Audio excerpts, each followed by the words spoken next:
सिद्धेभ्यः ओम नमः सिद्धेभ्यः ओम नमः सिद्धेभ्यः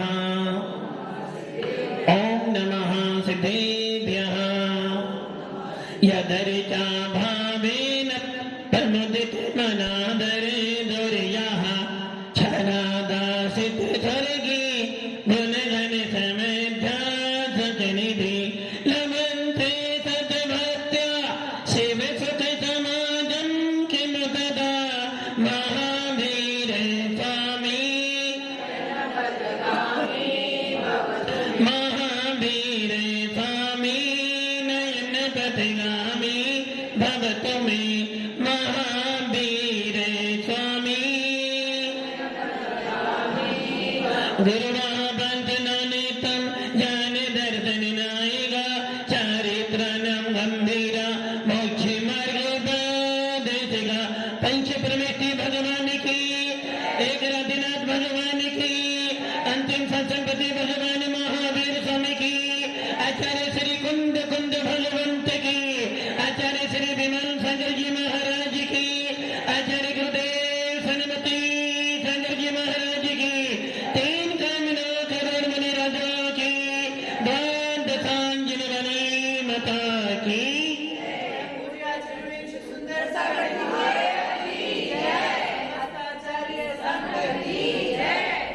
भव्य आत्माओं, वर्तमान शासनपति भगवान महावीर जिनकी केवल ज्ञान की देशना से ये पूरा विश्व प्रभावित हुआ, जिस भगवान महावीर ने 30 साल तक जिन वाणी का सार परोसा, जिनेन्द्र देव की वाणी सुनकर, जिस वीतराग वाणी को सुनकर लाखों जीवों ने अपनी अपनी पात्रता की योग्यता के अनुसार कोई मुनि बना, कोई आरिका बना, कोई सम्य दृष्टिवान और किसी ने केवल ज्ञान को प्राप्त किया।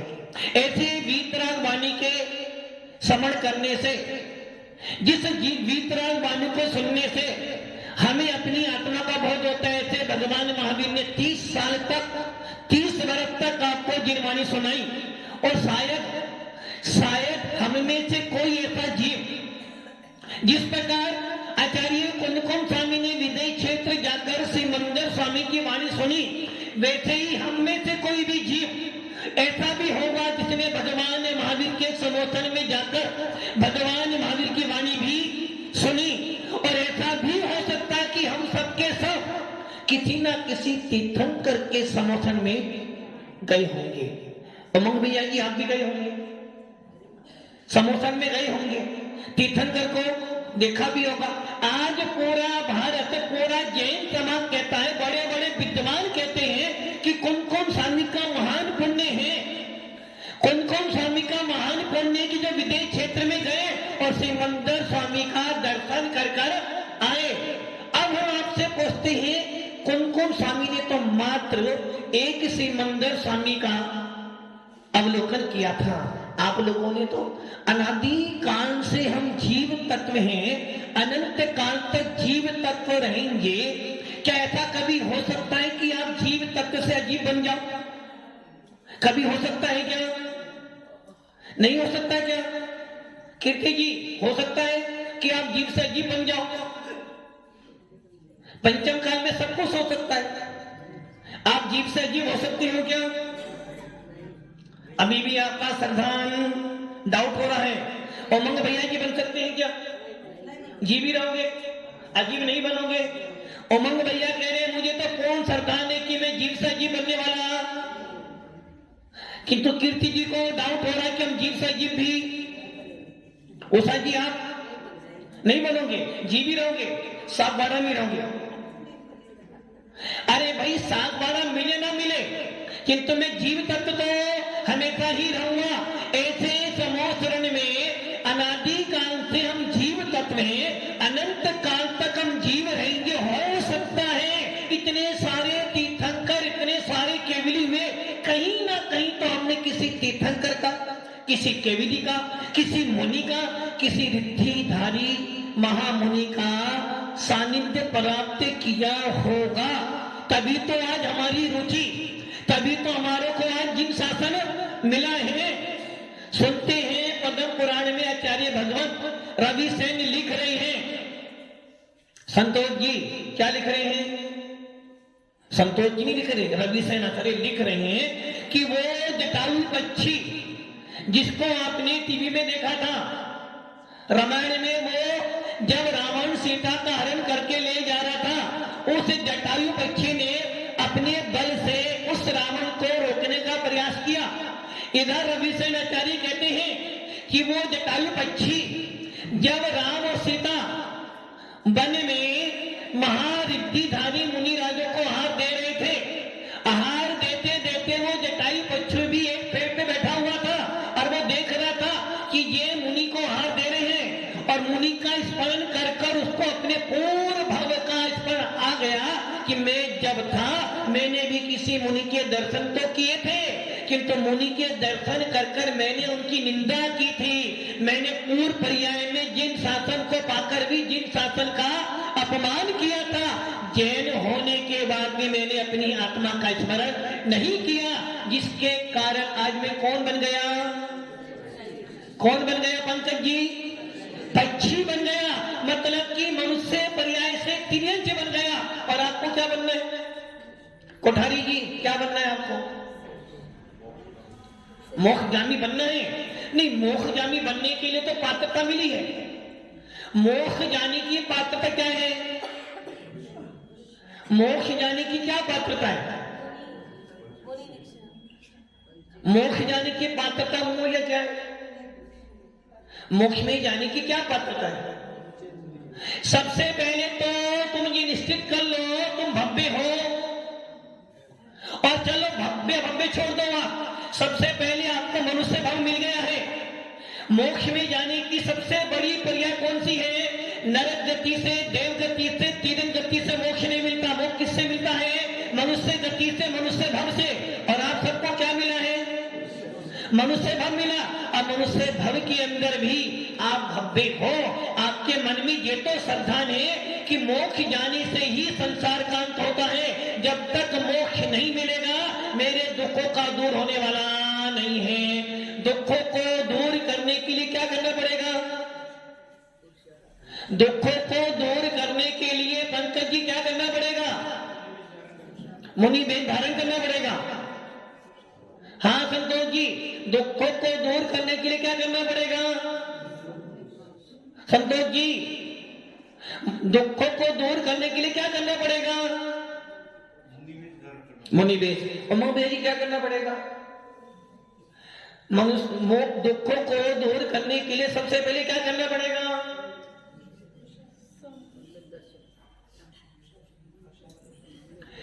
दुखों को दूर करने के लिए मुनि तो बनना है, किंतु मुनि कैसा बनना है? मुनि बनना है सम्यक दर्शन पूर्वक। मुनि बनना है कथाओं को मंद कर कर। यदि तू चाहता है कि तेरे दुखों का अंत हो तो सबसे पहली सीढ़ी है तेरा मनुष्य भाव। यदि तू चाहता है कि तू मुनि बने तो सबसे पहली सीढ़ी तेरा सम्यक दर्शन मजबूत होना चाहिए। और यदि तू चाहता है कि तुझे आनंद आए मुनि बने का तो तेरी कथाएं मंद होनी चाहिए। और यही कारण है कि भगवान महावीर के शासन में सबसे पहले कहा जाता भैया कुछ भी कर, कहीं भी है, किंतु तो सबसे पहले तेरी श्रद्धा कैसी होनी चाहिए? अटूट, समर्पित। जिस प्रकार वो जटायु बच्चू क्या कर रहा था, मुनि को देखा, राम और सीता लक्ष्मण क्या कर रहे थे? क्या कर रहे थे? राम सीता लक्ष्मण क्या कर रहे थे? क्या कर रहे थे पंकज जी? किसको दे रहे थे हार? किनको? रिद्धिधारी मुनि को राम लक्ष्मण सीता हार दे रहे थे। उमंग भैया जी ठीक है ना? मैं द्वारे मेरी बात तो द्वारे सुन लेना। वन में दो रिद्धिधारी मुनिराज आकाश मार्ग से उतरे। सीता राम ने देखा और सीता राम ने जैसे उनको देखा उनके अंदर अपने जैनत्व का गुण, जिसको हम जानते हैं कि देव पूजा, गुरु उपासना। आचार्य कुंदकुम स्वामी रेन सार में कह रहे हैं कि सनावत के लिए जो कर्तव्य बहुत जरूरी है। पहला कर्तव्य दूसरा कर्तव्य गुरु उपासना। जिस प्रकार श्रावक दो कर्तव्य ना करे तो वो श्रावक नहीं है, वैसे ही मुनियों के लिए दो कर्तव्य दिए। पहला कर्तव्य ध्यान और दूसरा अध्ययन।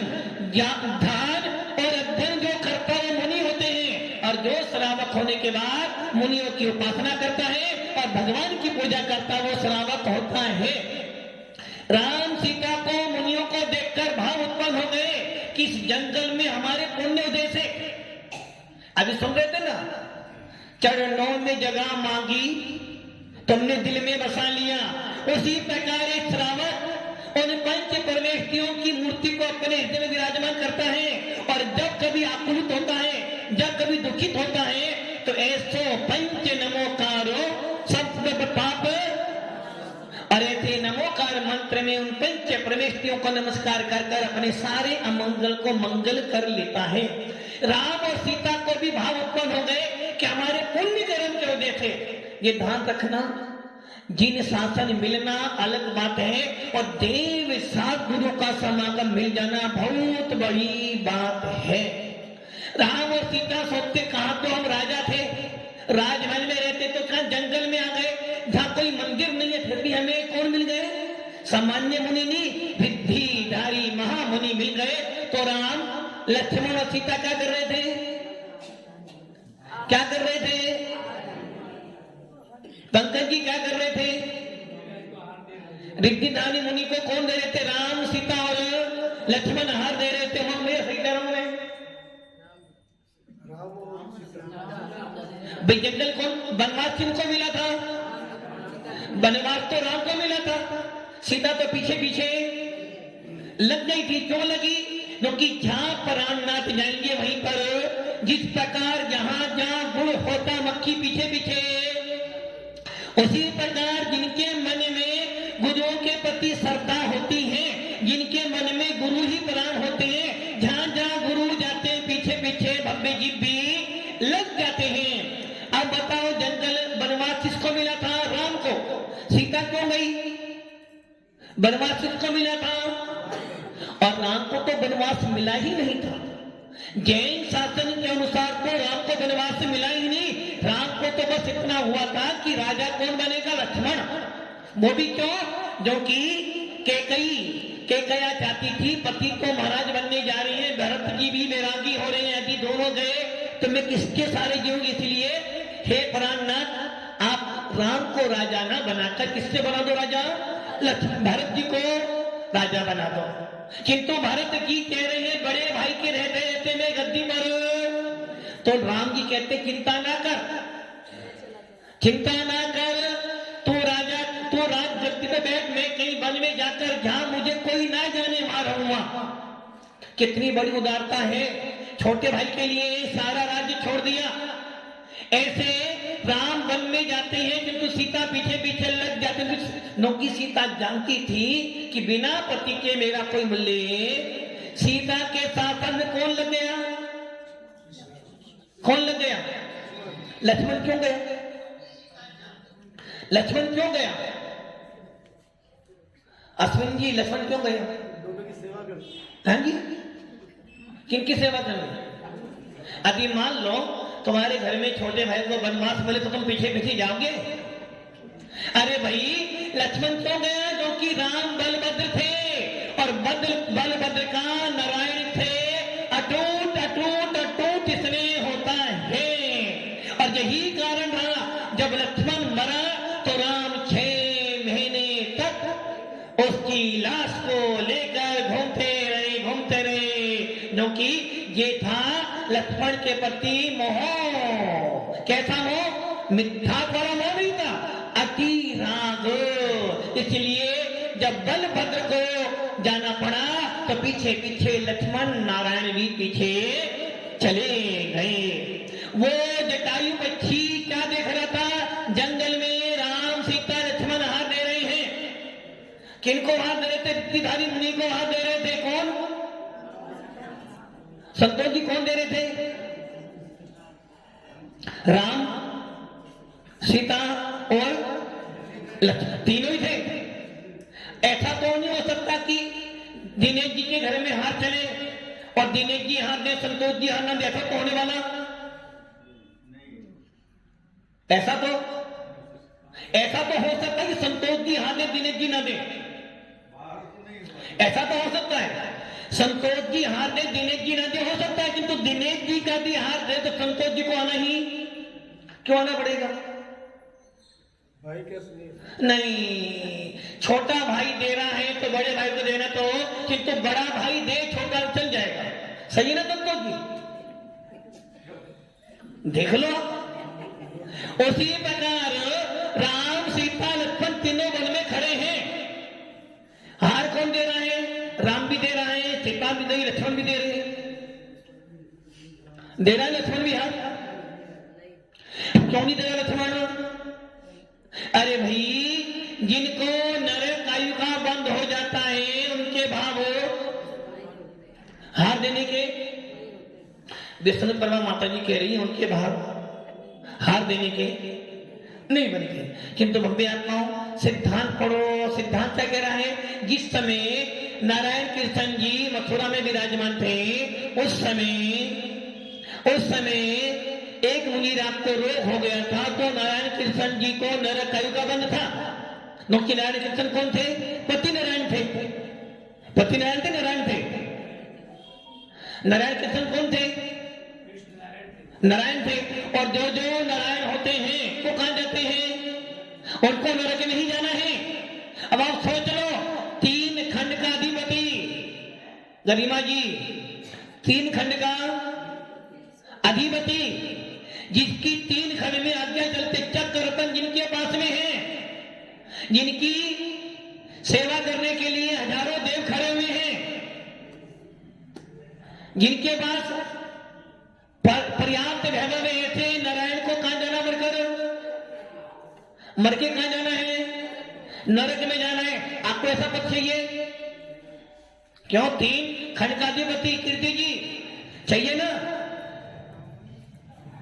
3 खंड का अधिपति चाहिए ना? वो हाँ कर रहे हैं। अश्वन जी आपको बोले महाराज जी हमें तो नारायण बनना है, पति नारायण बनना है, 3 खंड मिलेंगे, 2 मलिक और काले खंड। अरे भाई, 3 खंड का राज्य पाकर भी कहां जा रहे हो? नरक में जा रहे हो। मिला क्या तुम्हें? इससे तो अच्छा है हम 3 खंड का राज्य मिले ना मिले, कि मेरा सम्यक दर्शन पूर्वक मरण हो। उस जंगल में लोग कह रहे हैं कि लक्ष्मण जी ने, जिस समय नारायण कृष्ण जी को पता था नगर में मुनिराज आए हैं, और उसमें से एक मुनिराज को रोग है। क्या हो गया है? विक्की भैया जी, मुनिराज को रोग हो गया, क्या करोगे? क्या करोगे? औषधि। किंतु आप हार नहीं दे सकते हो, क्योंकि आपको मेरे घर का बंद हो गया है। क्या करोगे? नरक आयु का बंद हो गया तो हार नहीं दे सकते। अरे भाई, अपना अपना जीवन देखो ना। क्या जो मुनिराजों को हारदान देते सबके सब देव गति में जाएंगे क्या? मुनिराजों को हार देने वाला कहां जाएगा? चारों ही गति में जा सकता है।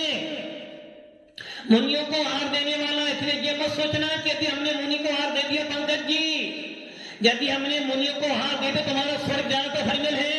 अरे भाई, हमारा सिद्धांत कहता है, हमारा जीव कांड कहता है, कार्तिकानुपेक्षा कहती है, जीव कांड में आचार्य नेमिचंद सिद्धांत चक्रवर्ती देव कहते हैं, किलो सार में आचार्य भगवान कह रहे हैं, यदि तुमने सम्यक दर्शन पूर्वक, यदि आपने सम्यक दर्शन पूर्वक हार दिया है, उपयोग को इधर उधर मत भटकाओ। यदि आपने सम्यक दर्शन पूर्वक हार दिया है तो आपको क्या मिलेगा? स्वर्ग का मोक्ष। जैसे राजा श्रीयांश ने मुनि राजों को हार दिया। किनको? वहां मुनि आदिनाथ को। कहां गए? उसी भक्त से मोक्ष में गए। जो सम्यक दर्शन पूर्वक हार दान देता है, या तो उसी भक्त से मोक्ष में जाएगा अथवा स्वर्ग में जाएगा। यदि कोई मिथ्या दृष्टि जीव है, कोई मिथ्या दृष्टि जीव यदि मुनि को दान देता है, राजवन जी, सम्यक दृष्टि मिथ्या दृष्टि, राजमल जी गुलिस्तान पहला चौथा, राजमल जी गुलिस्तान पहला चौथा तीसरा, पहला ही है। वो कह रहे महाराज पहला ही है। ये राजमल जी के बाद कौन बेटा महेंद्र जी बैठेंगे? आपका गुलिस्तान कौन सा है? बोलो हमारा गुलिस्तान नहीं पता हमें क्या होता है। पहला ही है हमारा, दूसरा कैसे हो सकता? पहला ही रहेगा हमारा तो, क्योंकि नंबर 1 पर हम ही आते हैं। मतलब कि यदि एक मिथ्या दृष्टि जीव, ओसा जी सम्यक दृष्टि, ओसा जी सम्यक, चलो भाई एक तो सम्यक दृष्टि पैदा हो। हम तो ढूंढ रहे थे सम्यक दृष्टि कौन है। चलो ओसा जी कह रहे तो सम्यक दृष्टि हमारा, क्योंकि हमें देव का गुरु की सेवा का फल क्या चाहिए? कोई ख्याति दिलाने के बस इतना चाहिए कि हमारी कसाई बंद हो जाए और हमारा समाधि पूरा मरण हो जाए। गरिमा जी गुलिस्तान 5वां चौथा, चलो कुछ तो फर्क पड़ा। कोठारी जी बोलो बिना साधना गुलिस्तान बढ़ता नहीं है, बिना साधना किए गुलिस्तान बढ़ता नहीं। और साधना मेरे पास अभी गुलिस्तान वो कह रहे पहला ही है महाराज। हाँ दिनेश जी, संतोष जी गुलिस्तान, अच्छा वो कह रहे 5वां गुलिस्तान 5 ट्रस्टी हम बने। अरे भैया ट्रस्टियों से होने से गुलिस्तान नहीं बदलता है, गुलिस्तान तो अपनी कसाइयों के मन होने पर बदलता है। अच्छा 5 ट्रस्टी है इसलिए 5वां गुलिस्तान। एक नरेंद्र जी बैठे हैं ना, भव्य आत्माओं क्या हुआ? यदि मिथ्या दृष्टि दान देता मुनियों को, वो नहीं जानता मुनि क्या होते हैं, नहीं जानता उनके अर्थात मुनि क्या होते हैं, वो नहीं जानता मुनि क्या करता। इतना जानता है जैन साधु में दिगंबर मुद्रा धारण किए हुए हैं, मेरा काम क्या है? मुनियों को दान देना। तो कि हमने क्या पढ़ा है? मुनियों को दान देने से, मुनियों की सेवा करने से, त्यागी वस्तु का बहुमान करने से पापों का क्षय होता है। इसलिए हमारे भगवान समर्थ गोस्वामी कहते हैं भक्ति सुंदर रूपम, भक्ति करने से सुंदर रूप प्राप्त होता है। इसलिए मिथ्या दृष्टि यदि कोई मुनियों को दान देता है, यदि मिथ्या दृष्टि जीव त्यागी वृत्तियों को हार देता है, महावृत्तियों को हार दान देता है, उसका फल क्या मिलता है? उसे दुर्गति का नाश हो जाता है।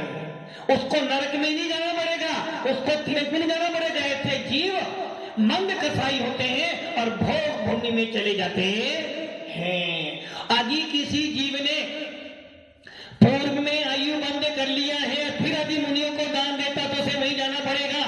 अब सवाल आता है, राजा नारायण कृष्ण जी को नरक आयु का बंध था, नगर में मुनि आ गए, अब मुनिराज बीमार है, वो राजा है, वो हारदान देगा? नरक आयु का बंध हो चुका है। और आप लोगों ने सुना है कि जो नरक आयु का बंद कर लेता है उसके भाव हार देने के। रावण शिखर जी गया, सम्य शिखर पे गया, किंतु बंदना क्यों नहीं करा? जबकि उसे मरका नरक में। तो जिनको नरक आयु का, अब नारायण कृष्ण के नगर में महाराज आए, बीमार है, क्या करेंगे? वो हार को दे नहीं सकते, नरक में जाना। अरे भाई नारायण कृष्ण जी ने क्या कहा? भाई मैं हार नहीं दे सकता, कोई बात नहीं, कितने चौके लग रहे हैं उन सब चौकों में मैं लड्डू मोदक बनाकर दवाई डाल के दे दूंगा, तो मुनिराज खाएंगे और उनका रोग, उनके स्वयं की विशुद्धि से उनका रोग दूर हो जाएगा। मेरी दवाई तो मात्मित होंगी। तो जिसको नरक आयु का बंद हो गया वो अनुमोदना तो। और भव्य आत्मा जितने लोग आप हाथ दे रहे हो सबको नरक आयु का बंद नहीं है क्या? हो सकता है यदि आपने हार दिया, ईर्षा बुद्धि रखी, मात्सर्य भाव रखा, कसाई रखी, बैर रखा, तो आपको हार दान देने के बाद भी दुर्गति मिल सकती है। इसलिए दान देते समय श्रद्धावान, श्रद्धा रखो किन पर?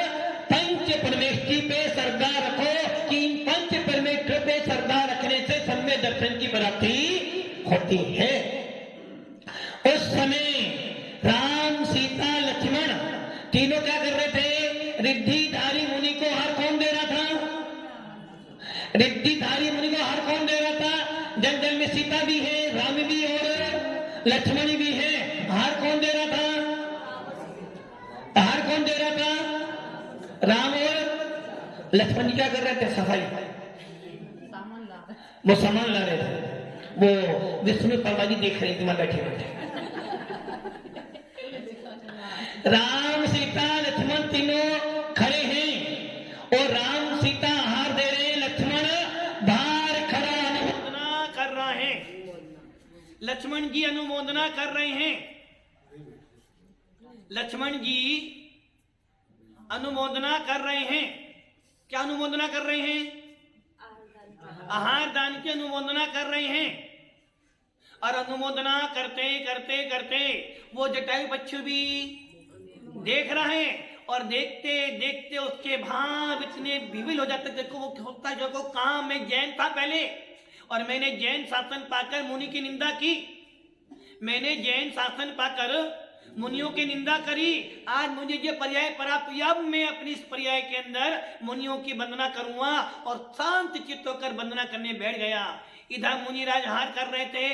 आहार करते करते करते जो पानी मुनि की अंजलि में जा रहा था, थोड़ा बहुत नीचे भी जा रहा था, और वो पानी जो मुनि के अंजलि से स्पर्श होकर नीचे जा रहा था, वही पानी उस जटायु पक्षी के पंखों में लग गया। और उसके बाद जो मुनि के पात्र का पानी था वो अलग रख दिया। वो जटायु पक्षी उस पानी में अपने पंख को फैलाकर नृत्य कर रहा था और धीरे धीरे देखा कि उसके वो सारे पंख स्वर्ण में बन गए। क्यों बन गए? क्योंकि उसको मुनियों के प्रति श्रद्धा उत्पन्न हो गई। इसलिए मैं आता हूं, सबसे पहले अपनी श्रद्धा मजबूत करो। किनके प्रति? देव साथ गुरु के प्रति श्रद्धा अच्छी रखो, ताकि तुम्हारा मोक्ष मार्ग प्रशस्त हो और हमें भी मोक्ष जाने का सौभाग्य प्राप्त हो जाए। इसलिए मैं आता हूं, अपने जीवन में श्रद्धा कायम रखो। एक बार श्रद्धा उत्पन्न हो गई तो निश्चित है तुम्हारा अनंत संसार छह को प्राप्त हो जाएगा। इसलिए हम सब अपने सम्यक दर्शन को मौजूद होने का पुरुषार्थ करें, ताकि हमारा मोक्ष मार्ग प्रशस्त हो। ओम नमः।